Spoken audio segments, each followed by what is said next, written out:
Hello प्यारे दोस्तों, स्वागत है आपका आज के इस वीडियो में। होप आप लोग स्वस्थ होंगे।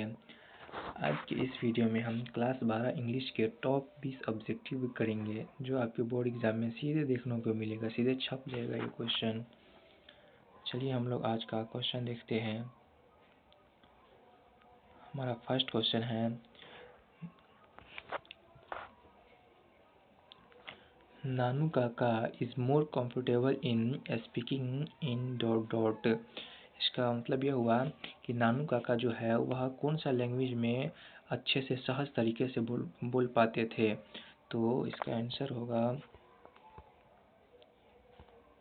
हम लोग पहले ऑप्शन पढ़ते हैं। Option A Marathi language, option B Bihari, option C Gujarati, option D Bengali.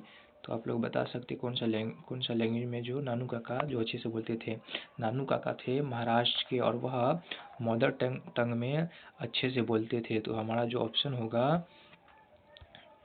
वह हमारा ऑप्शन ए जो होगा, ए हमारा ऑप्शन सही होगा। मराठी लैंग्वेज में वह बहुत अच्छे से बोलते थे मदर टंग में अपने।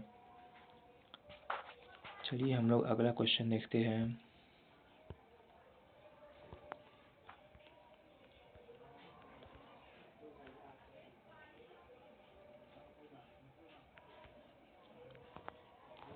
Question number 2, western civilisation will mean dot dot for India.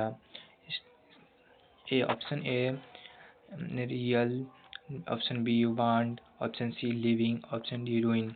इसका मतलब यह हुआ वेस्टर्न सिविलाइजेशन जो पश्चिमी सभ्यता है, विल मीन उसका मतलब यह हुआ कि वह भारतीय सभ्यता को क्या कर देगा, रियल कर देगा, सच्चाई कर देगा, चाह कर देगा। लिविंग मतलब रहना करेगा। रूइन, रूइन मतलब होता है नष्ट। वेस्टर्न सिविलाइजेशन जो है वह हमारे भारतीय सभ्यता को क्या कर देगा, रूइन कर देगा, यानी कि नष्ट कर देगा। हमारे महात्मा गांधी ने इंडियन सिविलाइजेशन और कल्चर में भी कहा है कि जो वेस्टर्न सिविलाइजेशन है वह भारतीय सभ्यता के लिए बहुत ही हानिकारक है। तो option D is correct answer. Option D जो है वह क्या हो जाएंगे, सही हो जाएंगे। Option D is correct. चलिए हम लोग नेक्स्ट क्वेश्चन देखते हैं।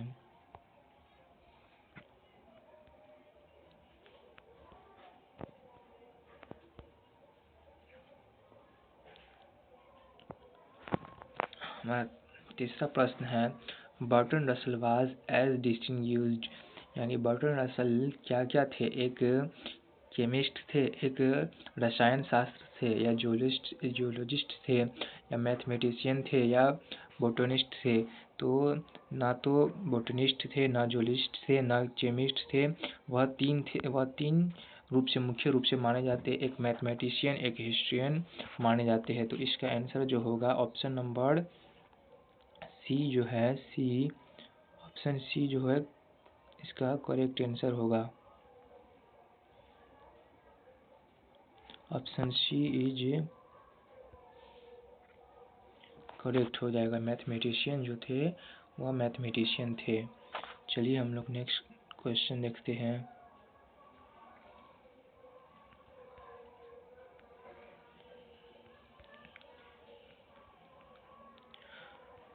प्रश्न number 4, dot dot is the main concern of the newspaper. एक न्यूज़पेपर का मेन कंसर्न जो होता है वह क्या होता है, क्या वह पर्सनल इंटरेस्ट होता है, व्यक्तिगत लगाव होता है, या इंटरेस्ट ऑफ द पीपल यानी लोगों का इंटरेस्ट होता है, या सोशल इंटरेस्ट होता है, या नेशनल इंटरेस्ट होता है। ए में हमारा पर्सनल इंटरेस्ट, बी में है interest of the people, social interest C में है, और डी में नेशनल इंटरेस्ट।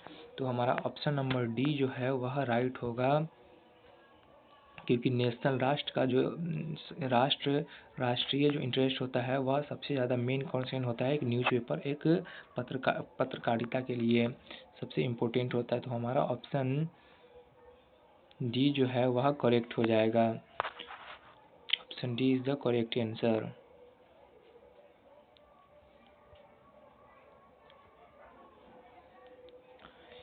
अगर नेक्स्ट क्वेश्चन हम लोग देखते हैं।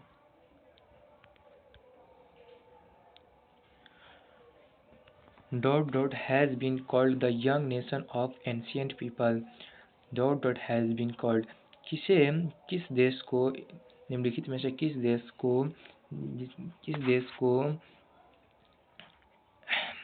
देश को युवा नागरिकों का यंग नेशन, यंग राष्ट्र, युवा राष्ट्र का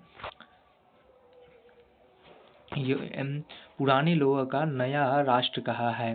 तो किस देश को कहा गया है? कहा हमारे इंडिया देश को, भारत को। Option C is the correct answer. हमारे भारत को डॉक्टर जाकिर हुसैन ने भारत इज माय होम में कहा है कि भारत जो है वह नए लोग, पुराने लोगों का नया राष्ट्र है। ऑप्शन सी इसका सी करेक्ट हो जाएगा इसका। नेक्स्ट क्वेश्चन देखते हैं हम लोग।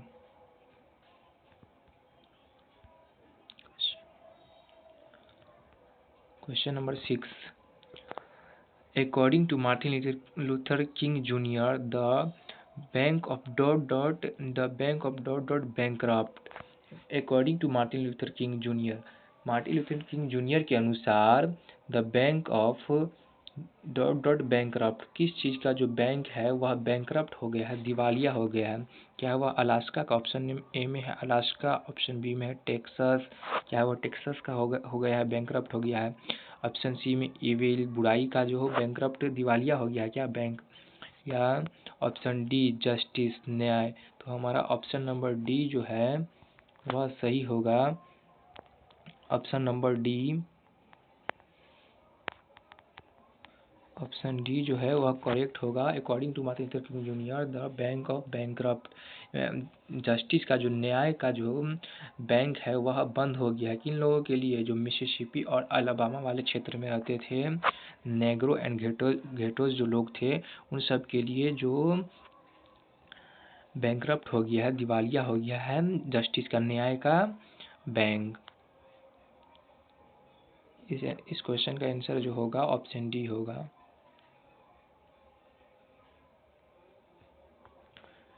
अगला प्रश्न पर चलते हैं हम लोग।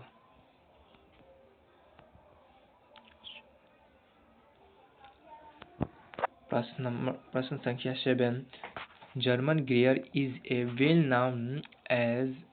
Noun dot dot writer. German ग्रेयर को जाना जाता है किस लेखिका के रूप में? तो उनको जाना जाता है एक रेसिस्ट, एक नस्लीय लेखक के रूप में, एंटी फेमिनिस्ट, एक एंटी फेमिनिस्ट के रूप में नहीं जाना जाता है, सेक्सिस्ट उसके रूप में भी नहीं जाना जाता है। जर्मन ग्रेयर है जो हमारे बुक में शामिल है द चाइल्ड इज बॉर्न, उसके लिए उसके ऑथर है। और इस जर्मन ग्रेयर को एक फेमिनिस्ट राइटर किया, यानी ऑप्शन नंबर डी जो है, ऑप्शन डी करेक्ट हो जाएगा। फेमिनिस्ट राइटर के तौर पर जाना जाता है जर्मन ग्रेयर को। क्वेश्चन नंबर 7 का ऑप्शन डी जो है वह बिल्कुल सही होगा। चलिए हम लोग अगले प्रश्न पर चलते हैं।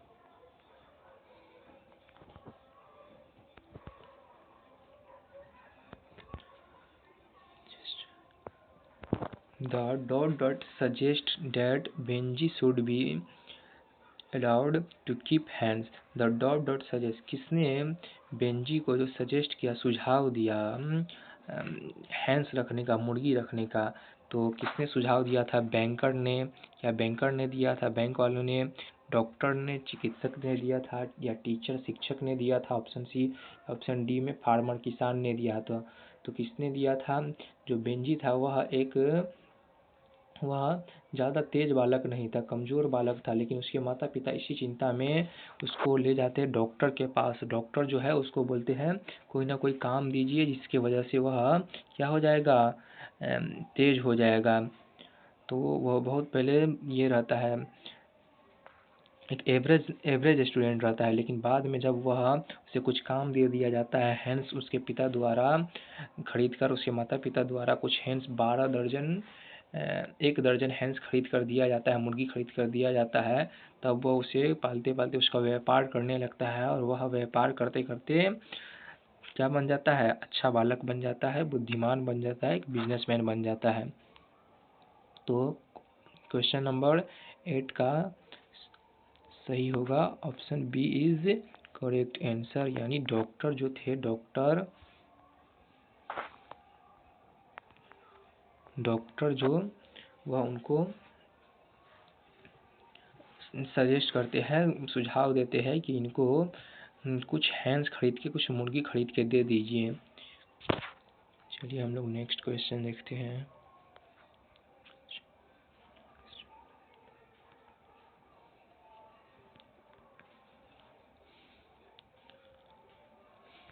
Paul S. Buck thinks dot is ever present in Indian life. Paul S. Buck जो है, जो Indian through the tribal eyes, Bharat के एक नज़रिए से एक लेखिका है हमारे चैप्टर में, उनकी लेखिका है, ऑथर है पॉल एस बक है।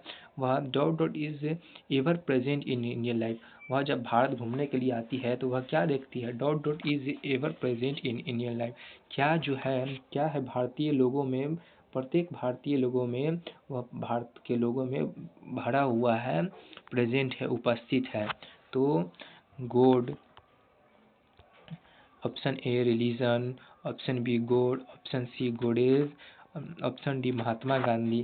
तो वह देखती है जो रिलीजियस है, रिलीजन है, रिलीजन यानी कि धर्म है, धर्म, ऑप्शन ए इसका करेक्ट होगा।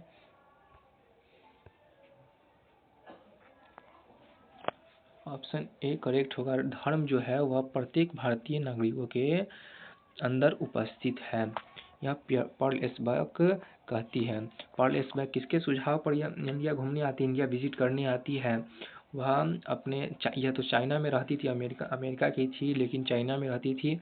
चाइना में एक इंडियन फैमिली जो थे, इसका अपना पारिवारिक डॉक्टर थे, वह इसको सुझाव देते कि जाइए एक बार इंडिया विजिट कीजिए और इंडिया के संस्कृति को देखिए। तो ये पॉल एस बक आती है और यहाँ भारत में विजिट करती है, और यह ना तो ताजमहल देखने आती है, न बड़े बड़े महल देखने आती है, यह यहाँ के इंटेलेक्चुअल्स को, जो स्टूडेंट्स होते हैं, बौद्धिक लोग होते हैं, उनको देखने आते हैं, और प्रेजेंट यानी किसानों को देखने आते हैं कि उनकी स्थिति भारत में क्या है, इंडिया में क्या है। नेक्स्ट क्वेश्चन देखते हैं हम लोग।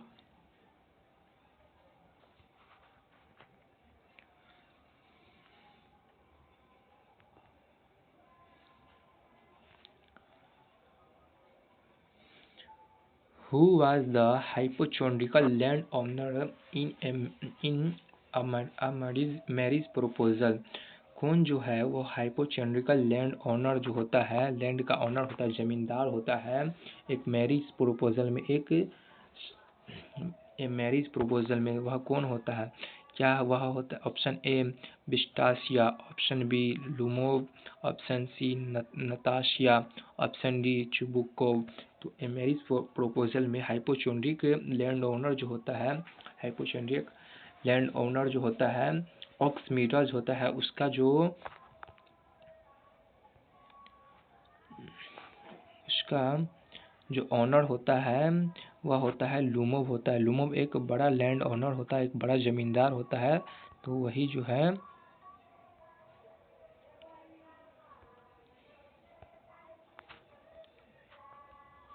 लुमोव जो है वह,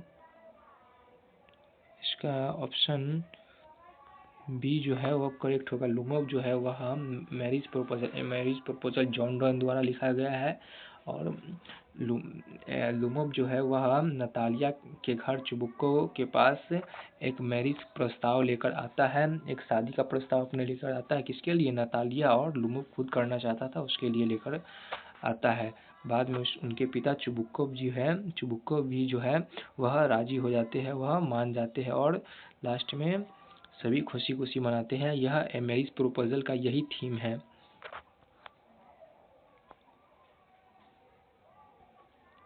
नेक्स्ट क्वेश्चन देखते हैं हम लोग।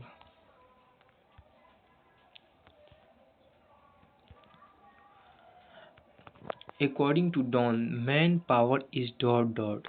According to Donne, John Donne के अनुसार मैन पावर इज, आदमी का जो शक्ति है वह क्या है? स्मूथ है, ऑप्शन ए स्मूथ है, फिएबल, ऑप्शन बी फिएबल है, ऑप्शन सी स्टोरी है, ऑप्शन डी एक्टिव है।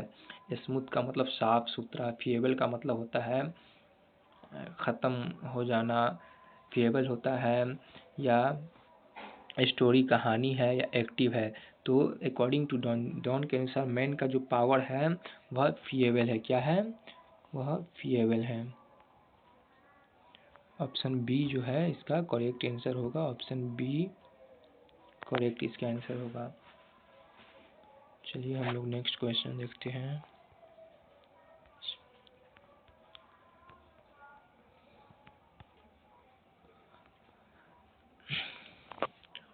प्रश्न संख्या 12। John Donne wants to go away not because he is tired of. John Donne थे जो थे हमारे हम एक पोयम लिखे हुए John Donne, sweetest loves I do not go. इसके राइटर जो है जॉन डन है। वह John Donne wants to go away not because he is tired of. John Donne वह John Donne wants to go away not because he is tired of. John Donne जो थे वह जा रहे थे, इसलिए नहीं जा रहे थे क्योंकि वह टायर हो गए, थक गए हैं। किससे? Option A his sister, option be his parents, option see his brother, option D his wife. John Donne थे वह इसलिए नहीं जा रहे थे कि वह अब इसका ऑप्शन डी होगा। Option number D, option D सही होगा, हिज वाइफ। मतलब जॉन डन इसलिए नहीं जा रहे थे कि वह अपने वाइफ से, अपने बिलोव्ड से वह थक गए हुए थे। वह इसलिए जा रहे थे कि ताकि कुछ दिन का वह सैर कर सके, घूम सके, और वह यह जीवन का आनंद जीवन को जान सके कि दूर रह के कैसे जिया जा सकता है। वह अपनी वाइफ को समझाते हैं कि रो मत, ऐसे ही मैं जल्द ही वापस आ जाऊंगा। जिस तरह सूर्य सुबह को ढलता है और शाम को ढलता है और सुबह में निकल आता है, उसी प्रकार मैं जाऊंगा और सूरज की तरह ही वापस आ जाऊंगा। तुम चिंता मत करो। ऐसे वो अपने वाइफ को समझाता है, अपने बिलोव्ड को समझाता है।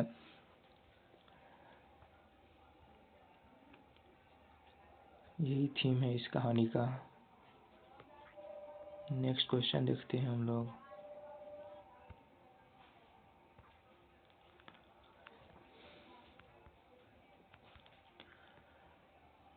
Human life is no better than. Human life जो है, मानव का जीवन जो है वह बेटर नहीं है। किससे नहीं बेटर है?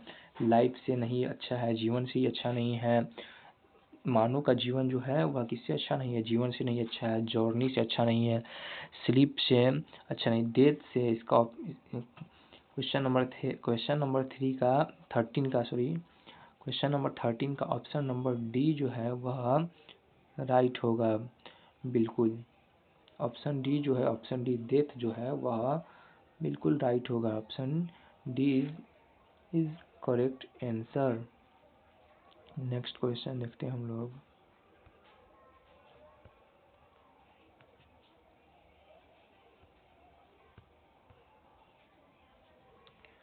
Question number 14। John Donne died of tuberculosis at the age of.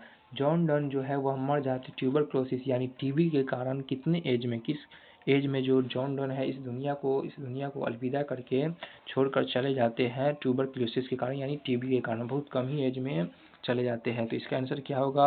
Option number ए होगा 26 होगा, ऑप्शन बी 59, ऑप्शन सी 83, या ऑप्शन डी 90। तो वह जॉन डॉन जी जो थे वह 26 की उम्र में, यानी 26 साल की उम्र में ही ट्यूबरक्लोसिस के कारण, टीबी के कारण यह इस दुनिया को अलविदा कर देते हैं और चले जाते हैं। तो इसका आंसर जो है option number A, option A is correct answer. A जो है वह बिल्कुल सही होगा। 26 साल की उम्र में, 26 ईयर्स की उम्र एज में वह इसे मतलब चले जाते हैं ट्यूबरक्लोसिस के कारण। उनकी मृत्यु हो जाती है, डेथ हो जाती है। नेक्स्ट क्वेश्चन देखते हैं हम लोग।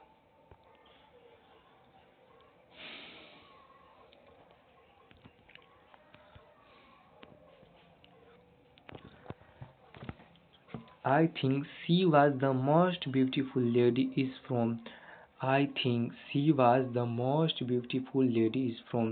यह जो पोयम है वह बहुत ही मज़ेदार पोयम है, आप लोग ज़रूर पढ़िएगा। I think she was the most beautiful lady.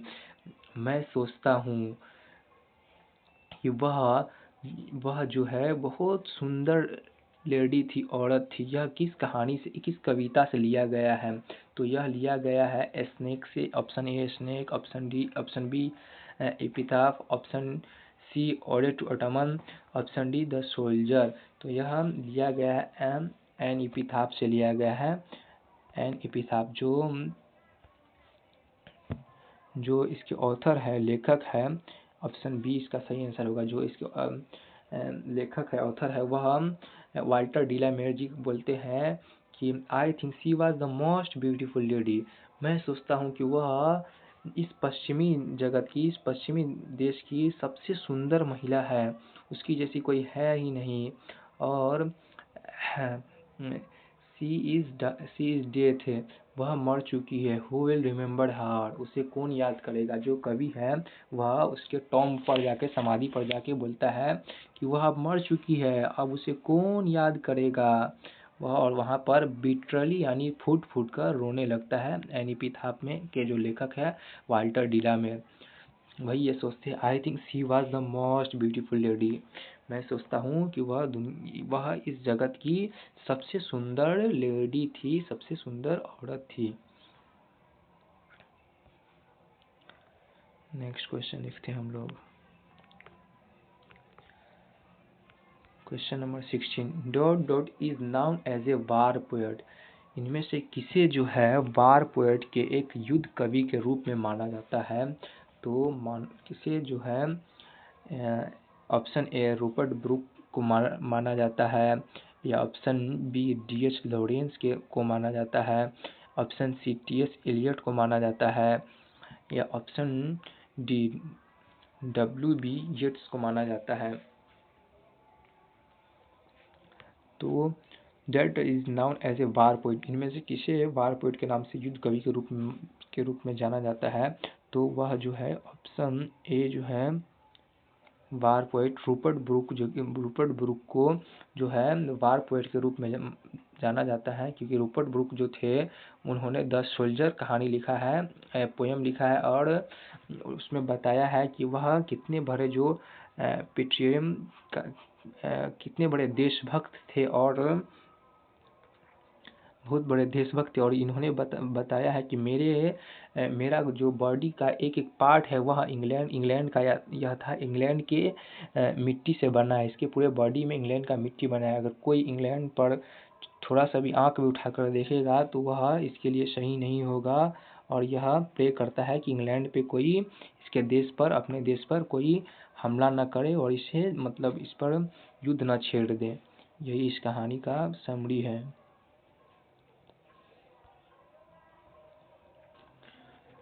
Next question देखते हैं हम लोग।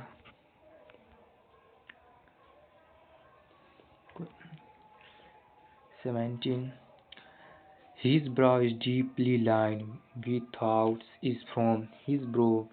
उसका जो भाव है वह इज डीपली लाइन, जो डीपली एकदम अंदर से भरा हुआ है थॉट से, अलग अलग विचारों से। यह किससे लिया गया है? The soldier, option A the soldier, option B ode to autumn जो है वह उससे लिया गया है, ऑप्शन सी स्नेक से लिया गया है, या option D Macavity the mysterious cat. तो यह जो है मैकबेटी द मिस्टीरियस कैट से लिया गया है। ऑप्शन डी जो है इसका करेक्ट आंसर होगा। ऑप्शन डी जो है इसका करेक्ट आंसर होगा। जो मैकबेटी द मिस्टीरियस कैट के ऑथर जो है वह बोलते हैं टी.एस. एलियट। वह बोलते हैं उसका जो उस कैट का जो है, उस बिल्ली का जो भौं है वह डीपली लाइन थाउट से, वह बहुत विचारों से भरे हुए हैं। और वह जो मिस्टीरियस कैट है, अनोखी कैट है, बिल्ली है, वह बहुत ही चालाक होती है, और उसे नेपोलियन भी कहा जाता है, नेपोलियन भी कहा गया है इस कहानी में, मिस्टीरियस कैट में कहा गया है, मिस्ट्री कैट में, Macavity the mystery cat. Next question देखते हैं हम लोग।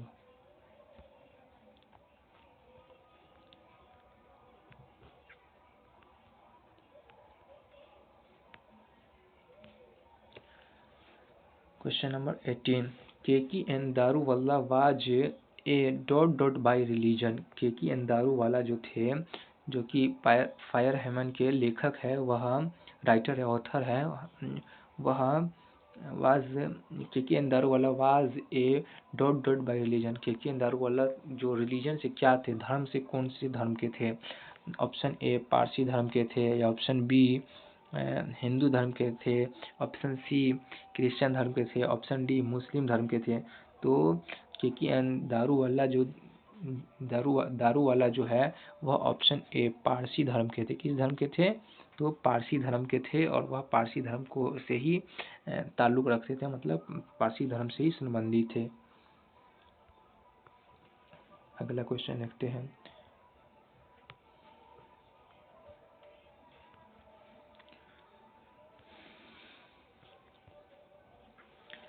He lifted his head from his drinking as cattle do.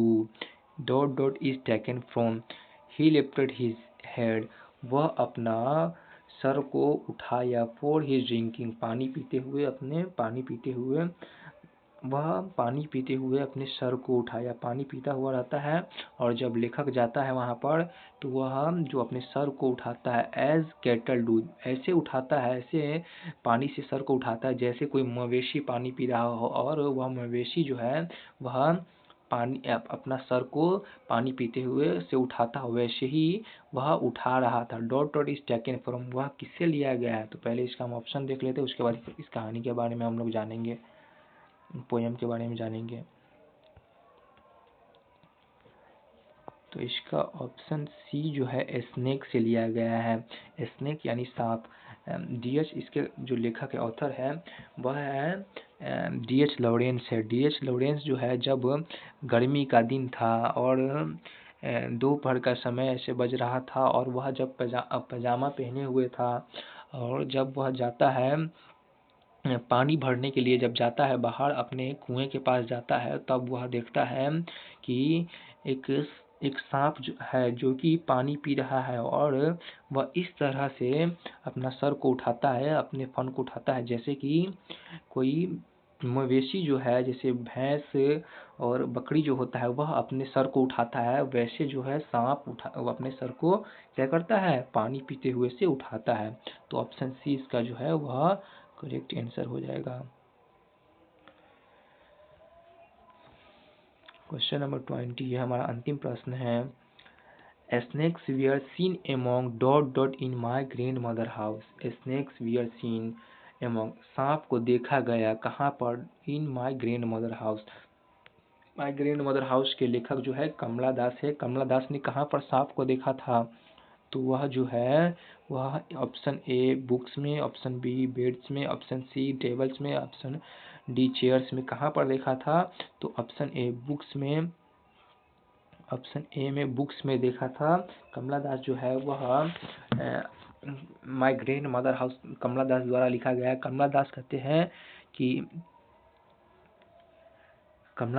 हैं कि जब मैं अपने ग्रैंड मदर, अपने दादी माँ के घर जब गया बहुत सालों बाद, तो मैं देखा कि जो सांप है वह किताबों से लपटे हुए, किताबों में पड़ा हुआ है। उन्होंने यह भी कहा, वन से आई रिसीव्ड लव, एक बार मैं यहाँ पर प्यार पाया था। किससे? अपने दादी माँ से। और आज इस घर में क्या रह रहे हैं?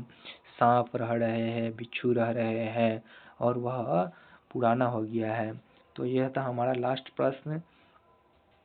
Thank you everyone. उम्मीद करता हूँ आपको यह सेशन पसंद आया होगा।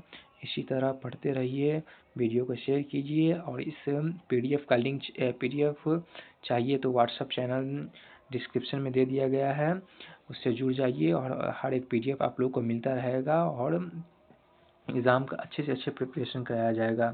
Thank you everyone, bye bye, take care.